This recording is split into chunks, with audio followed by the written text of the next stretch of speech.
Morning, everyone. I'm not Dave Scott. That's Dave Scott. I'm Mike Sandiford. I head up our partnerships for Horsefly, and here today to sort of just do a bit of an intro, really, and talk about what we're doing with Nationwide and how Nationwide are using our platform to make some better insights around what they do.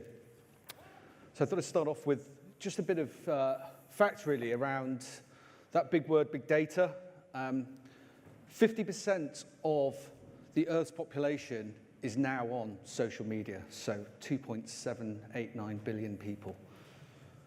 And what's even more interesting is that 90% of all the data that's ever been created in the world has actually been created in the last 2 years. And that's mostly down to the likes of the Internet of Things, which is only going to continue to grow.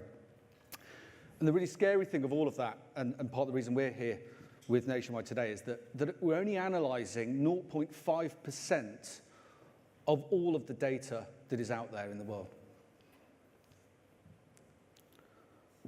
So 60 seconds in our online world in numbers. So there are 3.3 million, probably mostly cat videos posted on Facebook every minute. 65,000 Instagram photos, people's dogs and what they're having for dinner.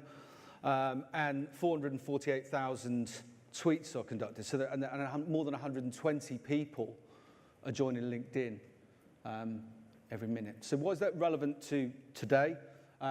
As I said, just a brief intro on what we do. So we are a talent analytics platform. We are aggregating data from the social web to pull together some meaningful insights to help you as organizations make better decisions and have a competitive advantage in the marketplace. So some of the things that we do around skill sets, competitor analysis, supply and demand, some of your salary, and that's, as I said, pulled from the likes of social media. We're a global business, but that's it from me. What I really want to do is pass over to Dave, because Dave's going to talk about how Nationwide are using that data.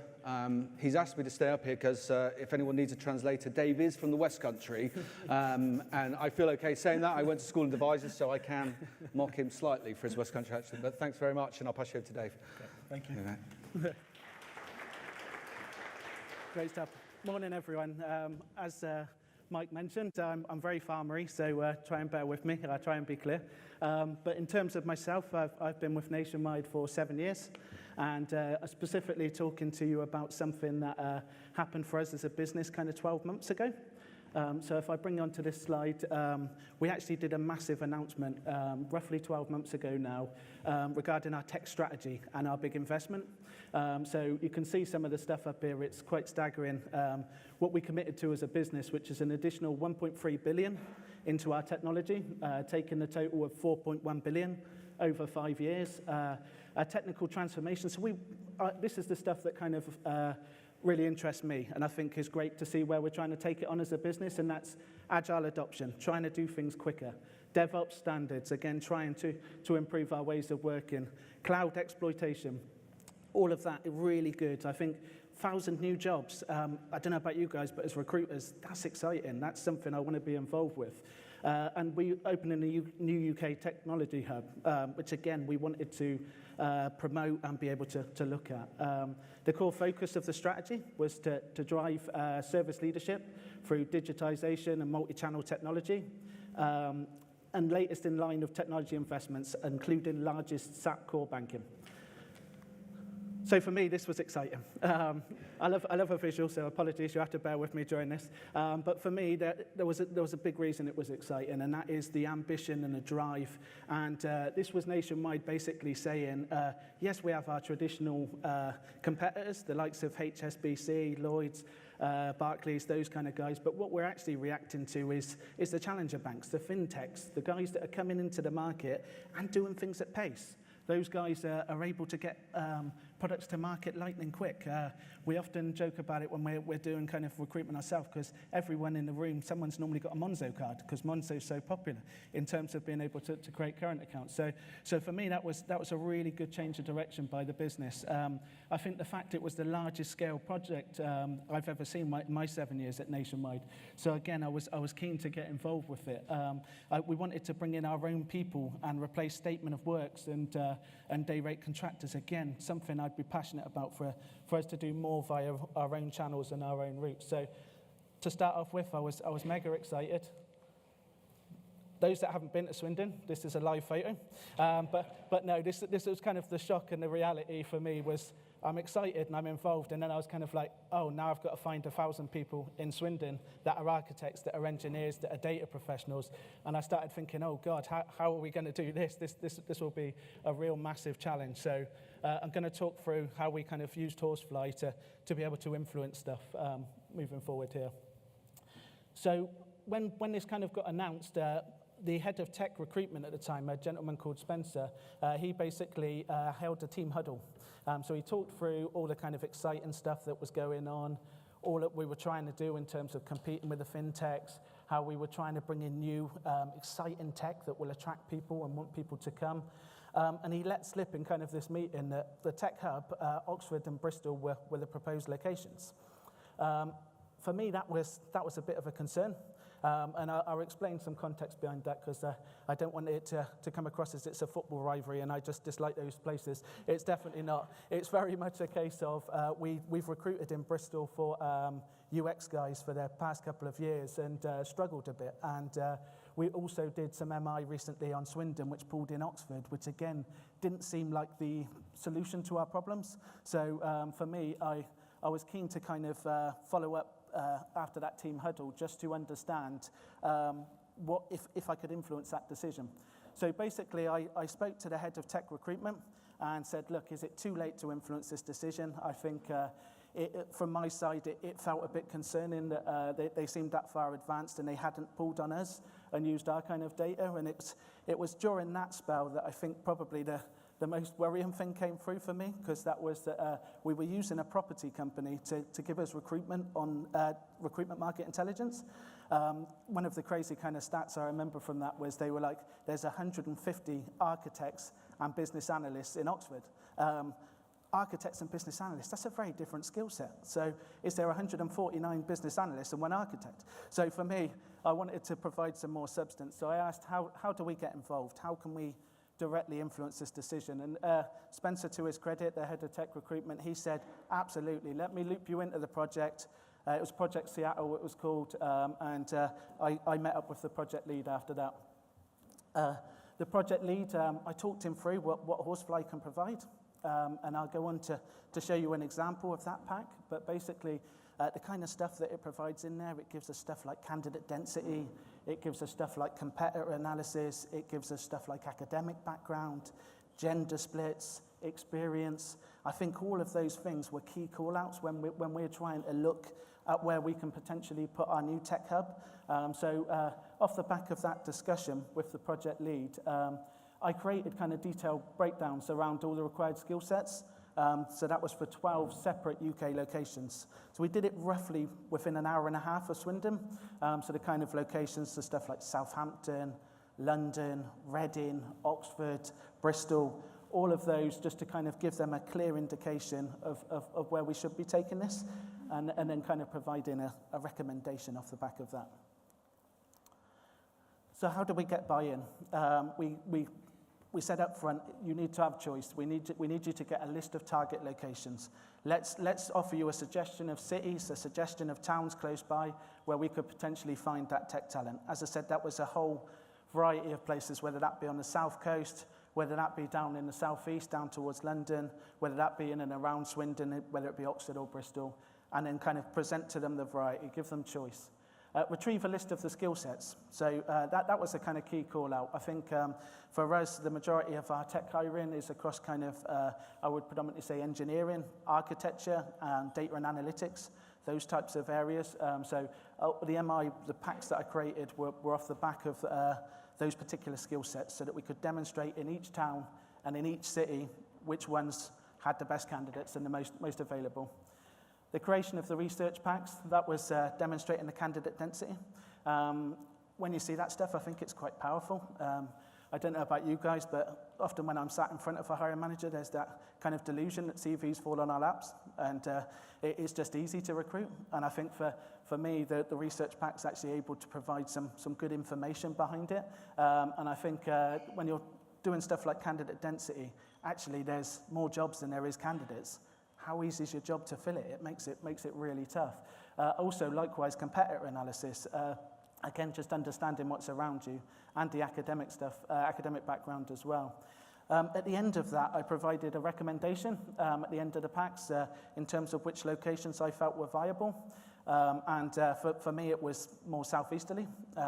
Reading probably being the number one choice, and then London as well being an option after that, just so that we have more candidates to choose from and a new area to look at. Useful skill sets in large transformation. Again, I think probably a lot of people in the room as experienced tech recruitment professionals know the various things we come across now. I think I needed a lot of convincing. I've only been doing tech recruitment for 10 months, but the first few interviews I heard about cucumber, guacamole, puppet, and I was like, to the hiring manager, are these things real? Are these actual systems? And they taught me through what it is. And I think you do pick up a lot on that. And I think, again, with Horsefly, I think one of the great things is when you create the reports, it creates keywords off the back of it. So you can link in and learn other systems that you haven't found out about in a briefing that could be good, that you could transition across. So again, from my side, that was really interesting. I thought that was good to do. And I'm going to show you an example pack now of a full stack developer, just so you can kind of see the kind of research packs that we created. So this is how candidate density looks. So it provides you a good visual on the right here, and then adding some commentary along the side. So actually, from their initial recommendations, Bristol actually had good candidates available per role for a full stack developer. Also Reading, where my recommendation came, had a strong response. But then if we look at Swindon and Oxford, again, that's where the real challenges are, because these aren't active candidates. These are all candidates. So for us, that shows the kind of challenges that we're all up against in terms of being able to find it, because we're not the only people recruiting for these roles, right? Everyone in the room, we could all be competing against each other. So if we're going after such a tiny candidate pool, it becomes a real challenge. So I find probably this one is my most valuable slide that I use from Horsefly, because it's actual tangible data that says to them, we're going to struggle here. Then if move on, I think it's got some good other features as well. You can see up there the gender, so if you're doing a D&I campaign, that can be really useful to look at. We can see the experience breakdown. I think it's always interesting to know the type of populations that you're after, whether there is an entry-level market if you're going after that, whether it is more experienced hires you're going to look at. And then the universities. I think a clever feature of Horsefly is telling you the academic background. I think being able to see where your candidates came from initially is really quite interesting. It also shows you competitor analysis. So we can see some of the companies we're up against there in terms of Sky. For us, that's probably quite hard for us as a building society. Are we as cool as them? Are we as interesting? So how do we get our brand across? And in terms of that, Deutsche Bank, obviously another financial services, and British Gas and other people, which is, again, just gives us a good flavour about who we're up against. Sorry, I told you I like a visual, apologies. So what did we learn from it? Challenges we could face in terms of candidate density. As I said, for me, that's the most powerful slide. That's basically saying you guys are recommending Oxford, you guys are recommending Bristol. They're actually going to be tough areas. They're not going to answer our problems for what Swindon's already providing us. I'm a proud Swindonian, as Mike joked about with my accent, very West Country, but we aren't going to find 1,000 people there. It's not going to happen, and I felt the same with Oxford and Bristol. So it was a good slide to pull together. The experience levels. I think the experience levels are really important, and the reason that I think they're important is you have to flag up front. Again, I don't know about you guys, but I've got some hiring managers that will say, I only want to pay to mid-range. Wow, you've got a full range to pay from. This kind of data is showing me that all of these people are experienced. They're not going to accept mid-range. So you need to know this up front. You're going to have to use the full range. The types of companies we'd be up against. So the competitor analysis is important. As I said, from the call out Sky, are Sky more interesting in us? Are they more exciting? How does our brand compare to those? And I think probably that's when we start to look at stuff for us more like our mutual purpose, our kind of, as a business, how we care about members, how we care about customers, and that's how we try and drive our brand campaigns. The academic background, so in the event we may need to grow our own talent, that's hugely important. If we get the MI from Horsefly and some of the universities are more local to us, UWE in Bristol, Bath University, they're doing courses that our tech professionals are using, then we should be plugging into that university. We should be going and presenting in front of their students and want to be an employer of choice when those guys graduate. So for me, again, it's a really important part of it.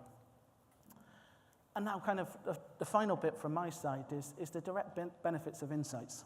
I think there's a lot to be said in terms of being more consultative.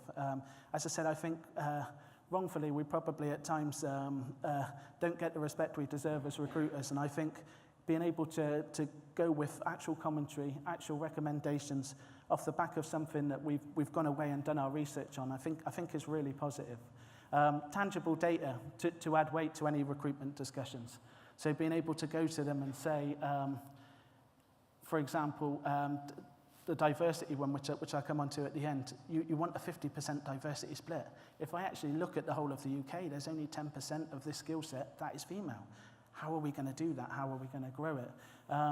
The visuals are good. So with Horsefly, those slides you saw, that converts into a PDF with very little work from our side. We just plug the skill sets in, and then it creates the report, and we're able to pass that report on. So again, lightens our load maybe from that side. The competitor analysis to do targeted campaigns for headhunting. So I look after the talent acquisition team at Nationwide. So my guys use it to look at where the talent exists currently and then go back on LinkedIn and the likes to be able to approach those people and go after those people.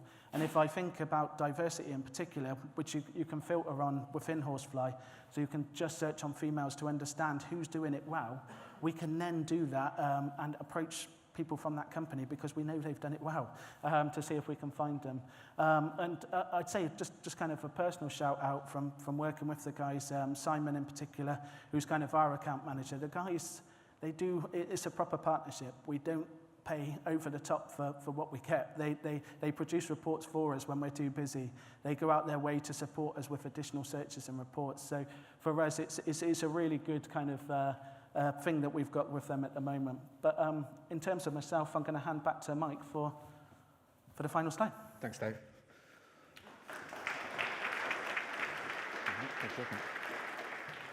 Yeah, last slide really, and I kind of want to go right back to the beginning when we talked about data in the world and why I was showing some of those slides. So data, information, knowledge, insight, wisdom, and impact. Data is what's out there. We've talked about that. As a business, we start taking that information and running that through with machine learning. The insights and the wisdom are coming from the people using it. So that's why data, knowledge, and people is what's actually creating the impact, because data on its own and a platform or technology that you use is useless without actually putting it into practice, and how can that make an impact for you as a business. So a big thanks for everyone listening. Thank you to Dave and some of the team that are here today for sharing their story. And any questions? Excellent. Thank you both very much.